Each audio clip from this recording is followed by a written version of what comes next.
बड़ी न्यूज है कि क्या पृथ्वी से पुरुष खत्म हो जाएंगे और क्या सिर्फ महिलाएं बचेंगी।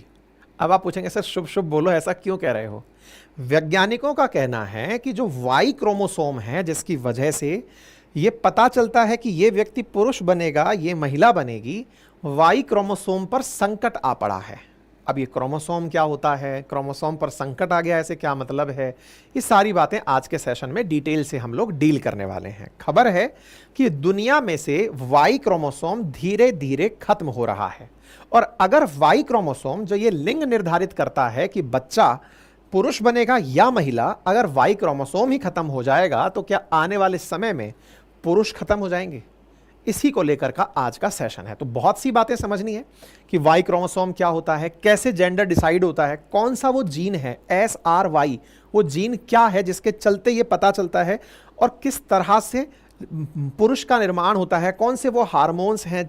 सारी बातें आप लोगों को आज के सेशन में थोड़ा सा विज्ञान की चीजें चर्चा के साथ आगे बढ़ेंगे।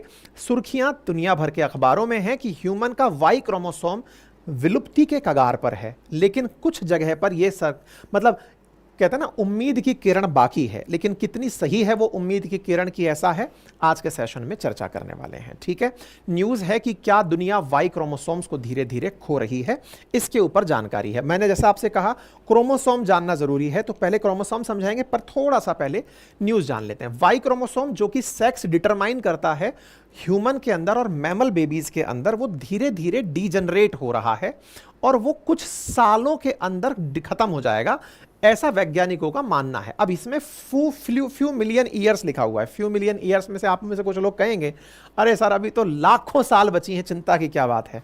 चिंता की बात ऐसे है क्योंकि इंसान का जो विकास क्रम है ना वो भी लाखों करोड़ों साल पुराना है। तो ऐसे में कोई संतति आई थी और कोई संतति खत्म हो जाएगी और उस खत्म होने के बीच के ट्रांजिशन फेज में आप और हम भी हैं। ऐसे में 2022 की एक स्टडी जो की गई थी SRY डेफिशिएंट अमामी स्पाइनी रैट के ऊपर, वहां से यह जानकारी निकल कर आई कि साहब ऐसी कोई चीज चल रही है। मैं डिटेल में समझाऊंगा सारी बातें, लेकिन उससे पहले वाई क्रोमोसोम क्या होता है इसके बारे में समझ लेते हैं और किस तरह से यह सेक्स डिटरमाइनिंग है ये भी हम चर्चा करेंगे। देखिए, वाई क्रोमोसोम सामान्यतया और जो क्रोमोसोम्स हैं उनसे छोटा होता है, यानी एक्स क्रोमोसोम। आपको ये तो जानकारी होगी कि पुरुष के अंदर 46 गुणसूत्र, महिला या पुरुष या व्यक्ति मतलब इंसान में 46 गुणसूत्र पाए जाते हैं, 23 पेयर्स कहा जाता है। उनमें से 22 पेयर यानी कि 44 दोनों में कॉमन है। उसके अलावा दो क्रोमोसोम्स XY के नाम से पाए जाते हैं। XY, XX महिलाओं के लिए और XY पुरुषों के लिए जिम्मेदार होता है। ऐसे में जो वाई क्रोमोसोम है, इस ही क्रोमोसोम के बारे में पता चल रहा है कि ये क्रोमोसोम जो अपने ऊपर SRY जीन रखता है वो जीन धीरे धीरे खत्म हो रहा है। इसके चलते हुए X और Y क्रोमोसोम्स का बनना मुश्किल होगा, एक साथ मिलकर के रहना मुश्किल होगा, और अगर ऐसा मुश्किल हुआ तो धीरे धीरे पुरुष खत्म हो जाएंगे, केवल XX क्रोमोसोम बचेगा यानी महिलाएं बचेंगी। फिर बड़ा सवाल यह बनता है कि साहब केवल महिलाएं बचेंगी तो फिर महिलाओं का भी तो अंत ही हो जाएगा, क्योंकि जनरेशंस आगे कैसे बढ़ेंगी, यानी कि महिलाओं का भी आगे जब संतति ही नहीं बढ़ेंगी तो धीरे धीरे मानव सभ्यता ही खत्म हो जाएगी। क्योंकि महिला और पुरुष का दोनों का पृथ्वी पर होना आवश्यक है, क्योंकि उन्हीं से ही दुनिया आगे बढ़ रही है, अगली पीढ़ियां धरती पर आ रही हैं पुरुषों के अभाव में। तो फिर कई और तर्क देने वाले लोग कहते हैं कि दुनिया में बहुत से ऐसे जीव भी हैं, सरीसृप और कुछ छिपकलियां ऐसी हैं जिनमें केवल मादा ही होती है और वो मादा ही सेल्फ इंड्यूस्ड तरीके से बेबी को जन्म दे देती है।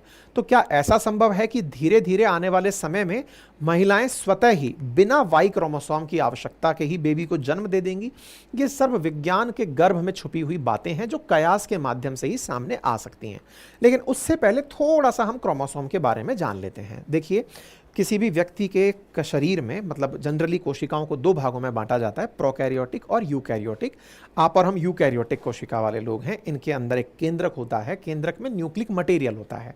कोशिका के मध्य में एक न्यूक्लियस है, न्यूक्लियस यानी केंद्रक, और वहां पर उसकी सारी डिटेल डली हुई है, क्रोमोसोम्स के रूप में डली हुई है। क्रोमोसोम असल में प्रोटीन और डीएनए से बन करके कुछ इस प्रकार का एक्स के आकार का एक संरचना होती है जिसे आप टेलीस्कोप से देख पाते हैं। जो लोगों के मतलब वो जो वैज्ञानिक सूक्ष्मदर्शी होते हैं उनके माध्यम से ये देखी जा सकती है।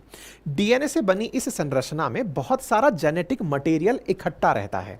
जनरली ये माना जाता है कि ये जो क्रोमोसोम्स हैं इनके ऊपर ही जीन होते हैं, लेकिन ये जीन टोटल 46 गुणसूत्रों में सब में बराबर नहीं होते हैं। नंबर 1 क्रोमोसोम में हो सकता है 2000 से अधिक क्रोमोसोम हो, तो वाई 2000 से अधिक जीन्स हो, तो वाई क्रोमोसोम में लगभग 213 के आसपास जीन पाए जाते हैं। अब ये जीन क्या है? जीन असल में इंसान की डेटा को संरक्षित रखने वाली डीएनए की पुड़ियाएं हैं, एक तरह से समझिए। हालांकि माइक्रोस्कोप से उसे नहीं देखा जाता, लेकिन फिर भी डीएनए से बना हुआ जीन होता है जो आपकी सारी जेनेटिक जानकारी रखकर चल रहा है। यानी मेरी आंख का कलर कैसे होगा इसका भी डिसीजन एक जीन के ऊपर लिखा हुआ है। उसी जीन की वजह से निर्धारित जो कैरेक्टर थे वो मेरा पैदा होने के बाद दिखे। तो जो कैरेक्टर दिखते हैं उन्हें फिनोटाइप कहा जाता है, जो फीचर्स में दिखते हैं, और जो कैरेक्टर हमारे जीन्स की वजह से होते हैं इन्हें जीनोटाइप कहा जाता है। जीनोटाइप और फिनोटाइप जीन्स की वजह से दिखने वाले लक्षण फिनोटाइप्स कहलाते हैं, फीचर्स कहलाते हैं। ठीक है, तो संभवतया आपको यह बात समझ में आए कि हमारे शरीर के अंदर जो गुणसूत्र हैं, गुणसूत्रों के ऊपर जीन्स हैं। ऐसा ही एक जीन है जिसका नाम है SRY जीन, जिस जीन से यह कैरेक्टर डिसाइड होता है कि कोई व्यक्ति पुरुष बनेगा या महिला। वाई क्रोमोसोम पर ही वो SRY जीन पाया जाता है जिस पर फिलहाल संकट उत्पन्न हो रखा है। ठीक है, तो हम इस तरह से समझें कि कोशिका के अंदर न्यूक्लियस में क्रोमोसोम, और क्रोमोसोम मिलकर बना हुआ है बहुत सारे डीएनए से, डीएनए बना हुआ है न्यूक्लियोसोम से, और फिर वो हिस्टोन प्रोटीन से जुड़े हुए हैं। उसके अंदर भी बहुत सारे जीन्स हैं। जीन्स के अंदर भी जो डेटा है वो नाइट्रोजिनस बेसिस के थ्रू, क्षार के युग्मों के थ्रू संरक्षित रखा जाता है, जिसमें न्यूक्लियोसाइड बेस पेयर्स में गुआनिन, साइटोसिन, एडेनिन और थाइमिन को आप जानते हैं। ये सब वो जानकारियां हैं जो क्लास 6 से 8 के बीच में आपने कभी बचपन में पढ़ी होंगी। तो chromosomes are composed of protein and single molecule of DNA हमारे शरीर में उपलब्ध होता है। अगर शॉर्ट में हम बात करें तो पुरुषों में X और Y क्रोमोसोम और महिलाओं में XX क्रोमोसोम, बाकी 44 दोनों में कॉमन है। ठीक है, Y क्रोमोसोम X की तुलना में बहुत छोटा होता है, साइज में भी छोटा होता है। ठीक है साहब। अच्छा, अब हम लोग क्रोमोसोम्स की संख्या क्या सभी जीवों में एक समान पाते हैं? जी नहीं, अलग अलग चीजों में, पोटैटो, राइस, मंकी, माउस, सबकी जो फीचर्स है ना वो क्रोमोसोम जनित है। तो इस तरह से प्रोकैरियोट्स, यूकैरियोट्स के अंदर इस प्रकार से क्रोमोसोम्स की संख्या अलग अलग पाई जाती है। खैर, एनीवे, क्रोमोसोम की संरचना मैंने आपको बताई, ज्यादा अंदर तक। अभी तो कुछ दिन पहले भी मैंने आप लोगों को जब टीलोमर्स के बारे में बताया था, तब भी मैंने आपको क्रोमोसोम का अंतिम पॉइंट था जो बताया था, संभवतः आपको याद हो। मैंने बताया था कि सबसे एंड में जो अपनी पाठशाला पर एक सेशन हुआ है जिसमें अमर होने के बारे में मैंने बताया कि टीलोमर जितना बड़ा होगा व्यक्ति उतने दिन तक जिएगा, अगर ये खत्म होता चला गया तो व्यक्ति मर जाएगा। मैंने बताया था कोशिका विभाजन में क्रोमोसोम्स किस तरह से मियोसिस, माइटोसिस के थ्रू आगे बढ़ते हैं। ये जानकारी हमने कोशिका विभाजन के समय दी थी। कुल मिलाकर क्रोमोसोम हमारी सूचनाएं एकत्रित रखने के लिए जगह है। ये जगह सेल डिवीजन और रेप्लिकेशन के साथ आगे आगे और कोशिकाओं तक फैलती रहती है। हमारी जो कोशिकाओं के अंदर डीएनए के पास सारी सूचनाएं हैं वो असल में क्रोमोसोम के अंदर रखी हुई हैं। उनमें से हम वाई क्रोमोसोम की बातें कर रहे हैं। ठीक है, अब थोड़ा और आगे बढ़ते हुए हम आपको लेकर चलते हैं कि क्रोमोसोम में कुछ इस प्रकार से जीन होते हैं। मान लीजिए ये पूरा क्रोमोसोम का पेयर है, तो इस पेयर के अंदर मान लीजिए यहां जीन लगा हुआ है, तो यहां पर जीन लगा हुआ होता है। अच्छा, अब हो क्या रहा है वाई क्रोमोसोम के साथ कि वाई क्रोमोसोम 300 मिलियन साल पहले 1393 में जीन रखा करता था। मतलब आप ऐसे सोचिए, 300 मिलियन साल पहले 1468 जीन हुआ करते थे वाई क्रोमोसोम पर। तो हमने क्या समझा कि आप ऐसे समझें कि एक क्रोमोसोम है, उसके ऊपर जीन्स हैं, मैंने बताया ना। तो जैसे मान लीजिए क्रोमोसोम नंबर 1 है, उसके ऊपर 2000 से अधिक जीन हैं, सब पर जीन अलग अलग होते हैं। साथ में जीन छोटी छोटी बिंदियां समझ लीजिए जो कि फीचर्स लेकर चल रही हैं कि ये फीचर बड़ा होकर के मोटी आंख दिखाएगा, मोटा कान, मोटा नाक, चपटा चेहरा, इस तरह की सब चीजें अपन जो लोग मतलब फीचर्स दिख रहे हैं ना वो सब जीन जनित है। ऐसे में वाई क्रोमोसोम जो तुलनात्मकली एस के तुलना में छोटा, एक्स की तुलना में छोटा है, उस पर जो जीन पाए जाते थे 300 मिलियन साल पहले वो 1438 जीन हुआ करते थे। लेकिन 300 मिलियन सालों में 1393 जीन खत्म हो गए, और 1393 जीन खत्म होकर के लास्ट 45 के अंदर, मतलब and at this rate it will lose last 45, जो बचे हुए 45 रह गए हैं। मतलब इधर देखिए ना, 1438 हुआ करते थे पहले, उनमें से 1393 खत्म हो चुके हैं, तो बचे कितने? 45, और उन 45 को खत्म होने में 10 मिलियन साल और लगेगा। मतलब यह तय है कि लगातार वाई क्रोमोसोम्स के ऊपर से जीन खत्म होते जा रहे हैं, और खत्म होते होते अब मात्र 45 बचे हैं, और वो भी अगले 10 सालों में खत्म हो जाएंगे। ह्यूमन के अंदर जो वाई क्रोमोसोम है उसमें SRY नाम का एक जीन पाया जाता है, जो कि पुरुष के निर्माण के लिए जिम्मेदार माना जाता है। वैज्ञानिकों का मानना है कि जिस गति से जीन जा रहे हैं, वाई क्रोमोसोम्स जल्दी ही 11 मिलियन के अंदर अंदर पूरा खत्म हो जाएगा, कि साहब अब ये बचेगा ही नहीं। अब एक बड़ा सवाल बनता है कि सर वाई क्रोमोसोम का खत्म होना SRY जीन का खत्म होना माना जाएगा, क्योंकि वही तो डिसाइड कर रहा है। SRY जीन क्या करता है? तो असल में SRY जीन SOX9 नामक जीन को एक्टिवेट करता है। मतलब ये वो जीन है जो अगर वाई क्रोमोसोम्स में है तो इसका होना SOX9 नामक जीन को एक्टिवेट करता है कि चलो इसके अंदर, इस भ्रूण के अंदर पुरुष का निर्माण करते हैं, यानी सेक्स निर्धारित करते हैं। अर्थात जो SOX9 सेक्स क्रोमोसोम पर जो स्थित नहीं है, वो मतलब पुरुष का निर्धारण SRY जीन के द्वारा किया जाता है। ठीक है, SRY that is sex determining reason, जो कि कहां पर है? वाई के ऊपर है।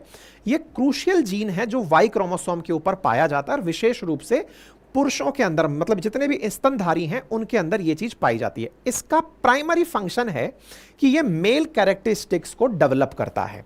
तो आप ऐसे समझिए कि SRY जीन जो है वो SOX जीन का जो पुंज है उसका एक हिस्सा है, जो कि इस कैरेक्टर को डेवलप करता है। तो जो गोनेड्स बनते हैं उसमें पुरुष की तरफ से SRY जीन ही आता है, अदरवाइज XX जीन आए तो केवल महिलाएं बनकर रह जाएंगी। तो कहने का मतलब यह हुआ कि SRY जीन ही मेल डेवलपमेंट में भूमिका निभाता है। करता क्या है ये पुरुषों के अंदर टेस्टिस का निर्माण करता है।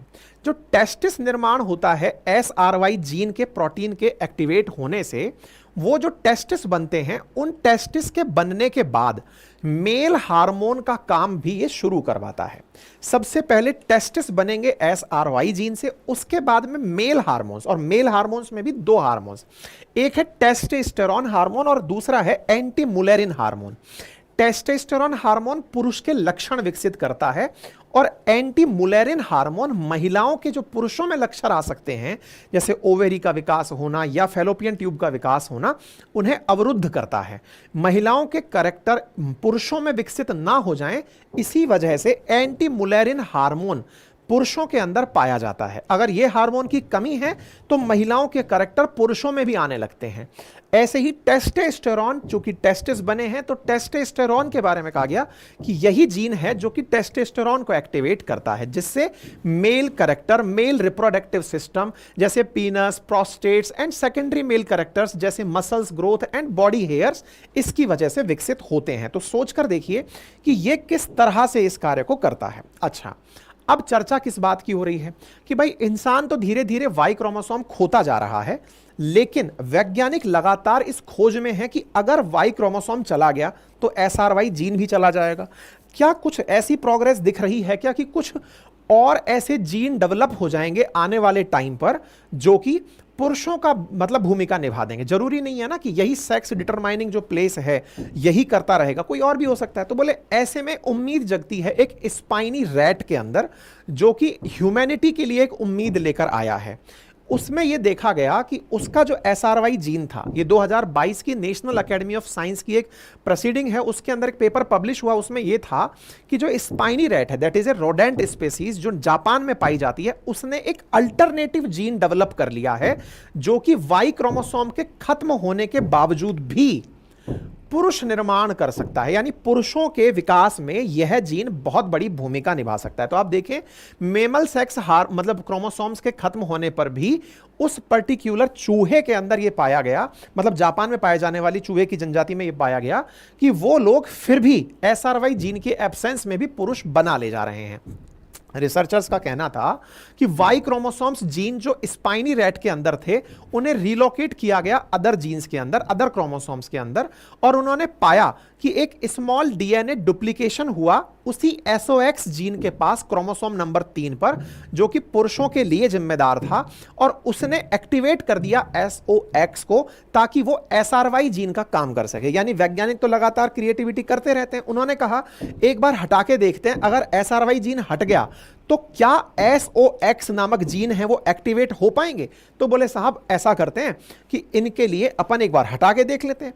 वैज्ञानिकों ने हटाया और प्रयोगों में पाया कि उसकी जगह खुद से डीएनए ने SRY की तरह SOX नाम के, जो SOX9 नाम का जो कंपाउंड है जो एक्टिवेट करता है सारे मेल फीचर्स को, उन्हें एक्टिवेट कर दिया। तो बोले ये संभव है कि ऐसा हो जाए, और ऐसा करके इन्होंने प्रयोग के अंदर एक सफलता भी पाई कि अगर SRY चला गया तो डरने की जरूरत नहीं है, दुनिया इवॉल्व हो जाएगी और वो पुरुषों को बनाने के लिए कोई और नया जीन खोज लेगी। तो इसका मतलब हम ये मान सकते हैं क्या कि भविष्य में सेक्स निर्धारण का कार्य जो आज SRY जीन कर रहा है वो कोई और जीन करने लगेगा। तो कह सकते हैं कि करने लगेगा, चूहों में ऐसा देखा गया है। लेकिन इसमें डर बहुत लग रहा है। डर क्यों लग रहा है कि चूंकि ये स्पाइनी रैट में देखा गया है, जरूरी नहीं है कि हर चीज में यही सेम प्रकार का जीन डेवलप हो। हर जीन में अगर ऐसा होने लगे, जैसे आज सभी मैमल्स में SRY जीन है जो मेल फीचर डेवलप करता है, अब पुरुषों में सब में ही SRY जीन है जिसने इसको ये बनाया है। लेकिन बोले अगर हर किसी का अपना उत्प्रेरण हो, अपनी कारण हो जिसकी वजह से नया जीन पैदा होने की बात की जाए, तो व्यवस्थाएं जो है ना वो बदल जाएंगी, बहुत तरह की अनिश्चितताएं जन्म लेने लगेंगी। चूहे में कोई और चीज डेवलप हो गई है, पुरुषों में कुछ और डेवलप हो गया, तो बोले फिर इंसान कई तरह के दिखने लगेंगे। कह नहीं सकते कि उनका किस तरह से उद्भव हुआ होगा, कहना बड़ा मुश्किल होगा। भविष्य की संभावनाएं क्या होंगी। अच्छा, एक और परेशानी इन दिनों वैज्ञानिकों ने ऑब्जर्व की है, और वो ये है कि प्रदूषण की वजह से मेल फर्टिलिटी पर भी भयंकर बुरा असर पड़ रहा है। आप जानकर आश्चर्य करेंगे कि आज के समय में बढ़ते प्रदूषण के चलते फर्टिलिटी बुरी तरह चैलेंज हुई है।